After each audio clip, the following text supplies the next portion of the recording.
नमस्कार, मी धनाजी महादेव कांबळे, बेळगाव जिल्हा लालबावटा बांधकाम कामगार संघटनेचा सेक्रेटरी म्हणून मी काम करतोय।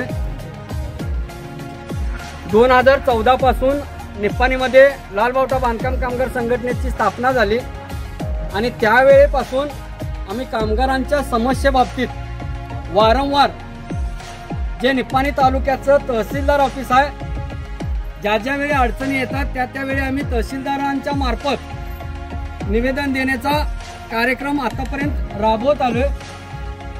2022-23 ला पुन्हा कामगारांच्या वरती अन्याय झाल्यासारखं वाटलं, म्हणून पूर्ण कर्नाटकभर कामगारांनी गव्हर्नमेंटच्या विरोधात निवेदन देऊन नियमानुसार हे निवेदन आमच्या भागातल्या मंत्र्यांच्या घरावरती जाऊन द्यायचं होतं, परंतु कामगारांची समस्या बघून 25 तारखेला हा निवेदन देण्याचा कार्यक्रम होता, परंतु 25 तारखेला निप्पाणी तालुक्यातील निप्पाणी शहराचा बाजार असल्यामुळं कामगारांच्या मार्फत इतर लोकांना त्रास होऊ नये ही दक्षता कामगार संघटनेने घेऊन 25 तारखेऐवजी 23 तारखेला आम्ही निवेदन देण्याचा कार्यक्रम आखला साहेब। खरं तर कामगारांना 3000 पासून ते 50,000 रुपयापर्यंत स्कॉलरशिप मिळायची आणि ती कमी करून 600 रुपयापासून ते 12,000 पर्यंत गव्हर्नमेंटने स्कॉलरशिप हे करून कामगारांची दिशाभूल करण्याचं काम गव्हर्नमेंट करायला लागलंय।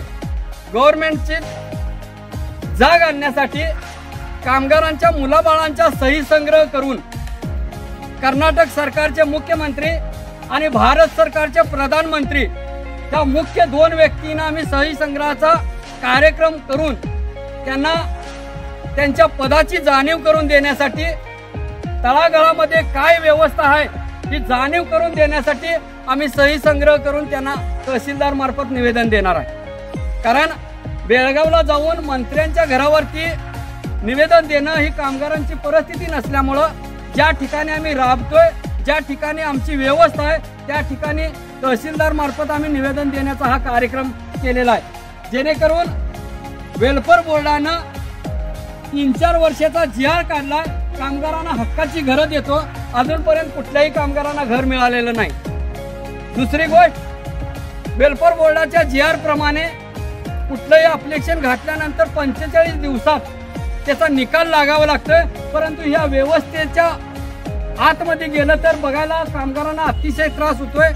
एक अप्लिकेशन घातल्यानंतर, फायद्याचं अप्लिकेशन घातल्यानंतर वर्ष 2 वर्ष ही त्यांची वाट बघावी लागते आणि ही वाट बघायला लागू नये। जो ऑफिसर हा आपल्या खुर्चीच्या पदावरती तो जरी बसला असला तरी तो घरात गेल्यानंतर तो एका कुटुंबाचा प्रमुख असतोय, तो एक आमच्यासाठी केलेला अधिकारी तो एक कामगारच असतोय, अशा भावनेनं त्या अधिकाऱ्यांच्या पर्यंत आमची भावना पोचावी आणि प्रधानमंत्र्यांनी जी देवळं वाढवण्याचं काम करायलंय, मी प्रसार माध्यमाच्या वतीनं प्रधानमंत्री असेल, कर्नाटक सरकारचा मुख्यमंत्री असेल, कळकळीची विनंती करतो की सर्वसामान्यांच्यासाठी जगायला एक पर्याय जर करायचा असेल तर फ्री शिक्षण करावं, अशी कामगार संघटनेच्या वतीनं कळकळीची विनंती करतो।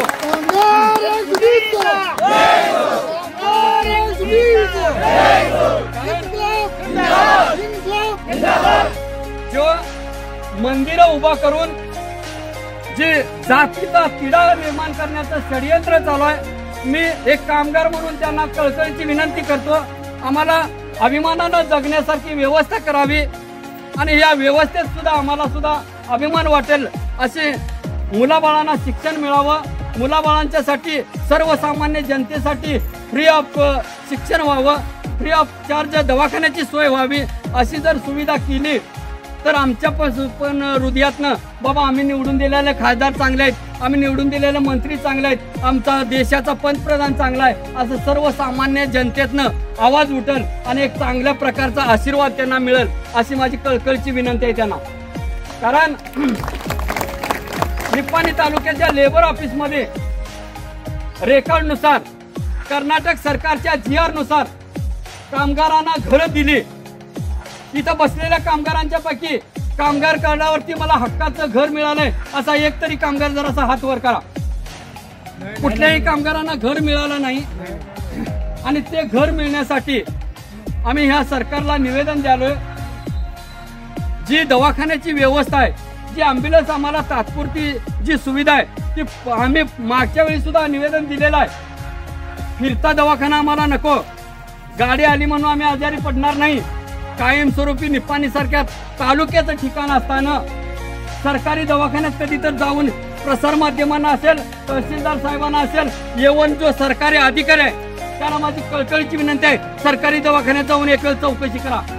कारण तिथली काय व्यवस्था आहे, कामगार गेल्यानंतर तिथं सुविधा नाही म्हणून सांगितल्या जातात आणि तालुक्याच्या ठिकाणचा दवाखाना गाजावाजा आहे असं पेपरला येते.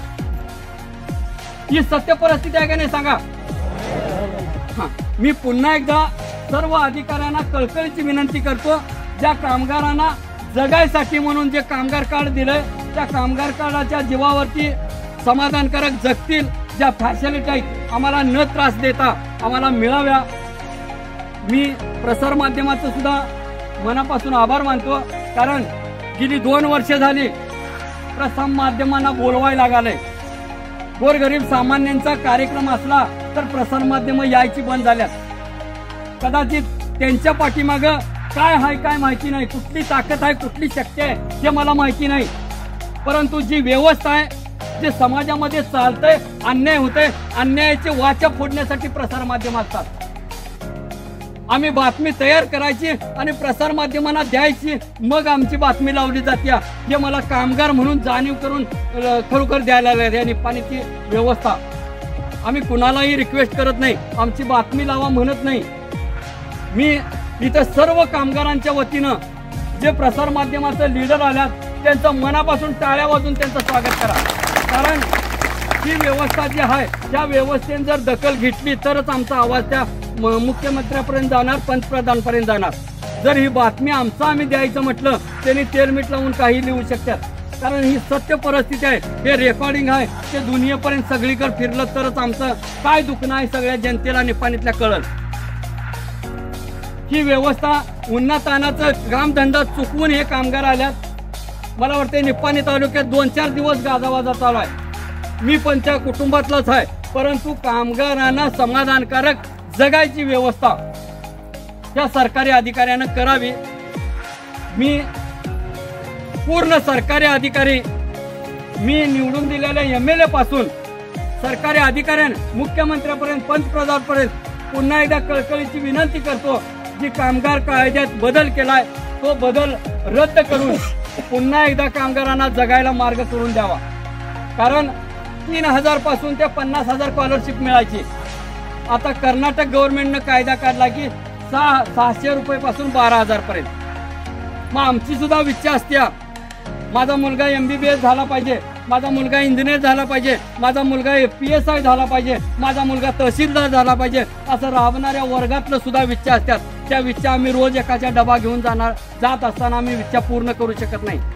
आणि त्याला एक पर्यायी मार्ग म्हणून त्यांनी 3000 पासून 50,000 स्कॉलरशिप द्यायची. त्यातनं आम्ही ओढत जाऊन, मला अभिमान आहे, 2014ला मी कार्ड काढलं आणि 15 पासून मी स्कॉलरशिप घ्यायला चालू केलं. आणि माझ्या घरातला, माझ्या कुटुंबातला माझी 2 मुलं, एक BEd आणि एक वकील, ह्या कामगार कार्डाच्या जीवावरती, कारण वेलफेअर बोर्डाने दिलेल्या स्कॉलरशिपच्या जीवावरती मी 2 सुशिक्षित नागरिक माझ्या कुटुंबात केलंय. असं प्रत्येकाच्या घरात सुशिक्षित मुलं तयार व्हावीत, अधिकारी मुलं तयार व्हावीत, आमची अशी कळकळीची विनंती आहे. जी स्कॉलरशिप कमी केल्या गव्हर्नमेंटनं ती पुन्हा चालू करून कामगार कायद्यात बदल केलेला आहे, तो पुन्हा कामगार कायदा गव्हर्नमेंटनं चालू करावा आणि कामगार वर्गाला अभिमानानं जगण्यासाठी एक मार्ग मोकळा करून द्यावा असं पुन्हा एकदा सर्वांच्या वतीनं विनंती करतो। आणि मी इथं जमलेल्या सर्व कामगारांच्या वतीनं प्रसारमाध्यमाचं सुद्धा पोलीस स्टेशनचं सुद्धा मनापासून आभार मानतो आणि मी थांबतो। एक प्रश्न आहे, आता कामगारचा काही प्रश्न तुम्ही उठवलाय सर, आता कामगार कार्ड तरी केलेलं आहे, लेबर कार्ड म्हणून लेबर कार्ड लेबर कार्ड आहे, त्या ह्याच्यामध्ये कामगारांना लग्नाची सोय करतात, शिक्षणाची सोय करतात, त्यानंतर बांधकाम करणारे लोकांना सुद्धा विमाची सवलत आहे, आणि ह्या सोडून काय तुमचं आणखीन काय मागणी आहे? जी दवाखान्याची आम्हाला प्रॉब्लेम आला, GR प्रमाणे वेलफेअर बोर्डाची दवाखान्याची यादी आहे आणि त्या यादीमध्ये गेला तरच आमचा झालेला खर्च आम्हाला मिळवायला संधी आहे, कारण कामगाराच्या खिशात पैसे असतात अशातला काय भाग नाही। आणि व्यवस्था जी आहे, आम्हाला निप्पाणीमध्ये सरकारी दवाखाना आहे आणि सरकारी दवाखान्यात एकंदरीत पेशंट घेऊन जर गेलं इथं ते हात डोका मोडला तर इथं व्यवस्था नाही म्हणून सरळ सांगितलं जाते। आम्ही एक एक कामगारांना लेखी पत्र घेऊन तुम्ही व्यवस्था करा, तुम्ही केलीपर्यंत तुमची जबाबदारी आहे डॉक्टरांची, तुम्ही तिथंपर्यंत चला, कारण आमच्या कामगार कार्डावरती सरकारी दवाखाना आहे आणि त्या जर दवाखान्यात तालुक्याच्या दवाखान्यात जर व्यवस्था नसेल तर कामगारांनी जायचं कुठं, ह्यो आमच्या समोरचा प्रश्न आहे। या बाबतीत तुम्ही लेबर इन्स्पेक्टर किंवा लेबर कमिशनर बरोबर तुम्ही काहीतरी फोन करून काहीतरी बोललाय? बोललोय एक मार्ग म्हणून फिरता दवाखाना ॲम्ब्युलन्स मध्ये सगळी व्यवस्था, फिरता दवाखाना आहे, आज या गावाला उद्या दुसऱ्या गावाला असं दवाखान्याची व्यवस्था जी आहे। आम्ही आज दवाखान्याची गाडी आल्या म्हणून आजारी पडत नाही साहेब, ते बरोबर आहे। कायमस्वरूपी इथं निप्पाणीत कामगारांच्यासाठी ESI दवाखाना जसा बीडी कामगारांच्यासाठी बाकीच्या कामगारांच्यासाठी आहे, तसा ह्या बांधकाम कामगारांसाठी असंघटित कामगारांच्यासाठी ESI दवाखाना लागू करावा। कधी आजार पडला तर त्या दवाखान्यात जाऊन आम्हाला सुविधा घेता यावी। दुसरी गोष्ट, जे लग्नाची सुविधा म्हटलं, लग्नाचा फॉर्म भरल्यानंतर 45 दिवसात आम्हाला अनुदान आमच्या कार्डावरती यायला पाहिजे।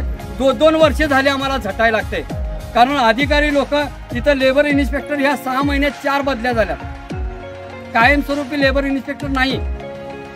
आता कालच्या लेबर इन्स्पेक्टरचा इन्चार्ज झालाय, कायमस्वरूपी झालाय म्हणतात, आमचं नशीब म्हणायचं की तो टिकला तर। हा बेळगाव जिल्ह्यामध्ये पूर्ण सगळ्या ऑफिस लेबर ऑफिसमध्ये हाच प्रॉब्लेम आहे, कुठंही कायमस्वरूपी कुणालाच देणं झालं। सांगतात आम्ही जाऊन विचारले की नाही, लेबर स्टाफ नाही आहे, अजून भरती केलं नाही सरकारनं, सरकारवर त्यांनी हे करतात। तरीसुद्धा तुमचे जे मागणे आहेत आम्ही सुद्धा स्वतः मी बेळगावला जाऊन कमिशनर बरोबर सुद्धा मी बोलतो, त्या बाबतीत तुम्ही सुद्धा हे जे हे तुम्ही देणार आहेत ना, जे काही देणार आहे तुम्ही, त्याचा एक कॉपी तुमच्या लेबर ऑफिसला, लेबर कमिशनर असते बेंगलोरला, ते पण एक कॉपी तुम्ही स्वतःच पाठवा। का माहिती आहे का, 25 तारखेला पूर्ण कर्नाटकभर ह्याच मागणीचं निवेदन द्यायचं। ठीक आहे, धन्यवाद।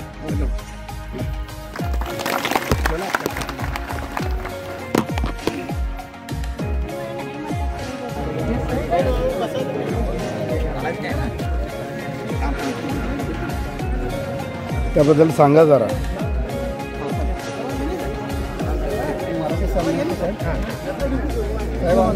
कामगार संघटनेमार्फत बेळगाव जिल्हा लागू होता बांधकाम संघटनेमार्फत पूर्ण कर्नाटकामध्ये 25 तारखेला हे निवेदन द्यायचा कार्यक्रम आहे।